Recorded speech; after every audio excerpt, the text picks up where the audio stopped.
I'm an artist and a dad second time round. Thank you. And I want to share with you my latest art project. It's a children's book for the iPad. It's a little quirky and silly. It's called Pop It. And it's basically about the things that little kids do with their parents. So this is about potty training, as most of you, I hope, know. You can tickle the rug. You can make the baby poop. You can do all those fun things.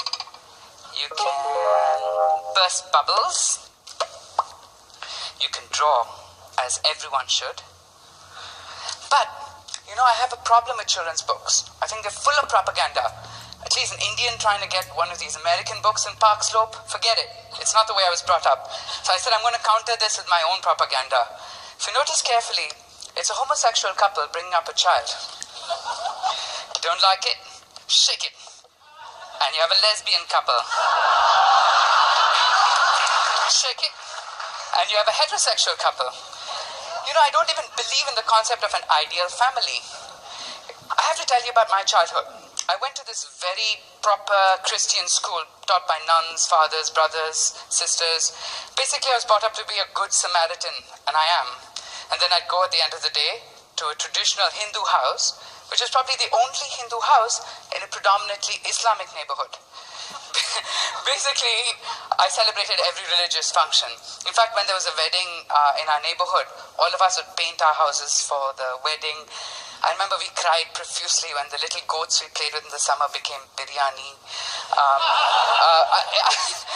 We all had to fast during Ramzan. It was a very beautiful time. But I must say, I'll never forget when I was 13 years old, this happened. Babri Masjid, which is one of the most beautiful mosques in India, built by King Babur, I think in the 16th century, was demolished by Hindu activists. This caused major riots in my city, and for the first time, I was affected by this communal unrest. My little 5-year-old kid neighbor comes running in, and he says, Rags, you know, the Hindus are killing us Muslims, be careful. I'm like, dude, I'm Hindu. He's like, oh! You know, my work is inspired by events such as this.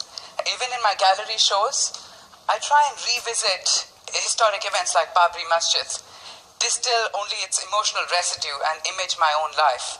Imagine history being taught differently. Remember that children's book where you shake and the sexuality of the parents change? I have another idea. It's a children's book about Indian independence, very patriotic. But when you shake it, you get Pakistan's perspective. Shake it again, and you get the British perspective. You know, you have to separate fact from bias, right? Even my books on children have cute, fuzzy animals, but they're playing geopolitics. They're playing out Israel-Palestine, India-Pakistan. You know, I'm making a very important argument. And my argument is that the only way for us to teach creativity is by teaching children perspectives at the earliest stage.